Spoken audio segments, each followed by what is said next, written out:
CPIM প্রার্থী তালিকা অনেক দেরিতে ঘোষণা করা হলেও রবিবার থেকেই ভোটযুদ্ধের প্রচারে নেমে পড়লেন যাদবপুর লোকসভা কেন্দ্রের সিপিআইএম প্রার্থী সৃজন ভট্টাচার্য। এদিন সকাল থেকেই সোনারপুর এবং বারুইপুরের বিভিন্ন এলাকা ঘুরে পদযাত্রার মধ্যে দিয়ে জনসংযোগ করেন তিনি।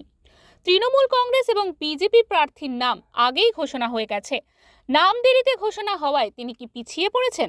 সাংবাদিকদের এই প্রশ্নের উত্তরে সৃজন বলেন, আপাতত মানুষের হৃদয়ে নাম লেখা চলছে, পরে দেওয়ালে লেখা হবে। আমাদের তো আর ইলেকট্রাল বন্ডের কোটি কোটি টাকা নেই যে মুহূর্তের মধ্যে সব হয়ে যাবে।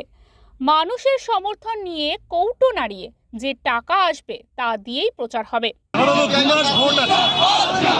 ভোট হতে 2 মাস, এগুলো চিন্তা করার বিষয় নেই। আপনি গানটা শুনেছেন তো, যদি হৃদয়ে লেখো নাম সে নাম রয়ে যাবে।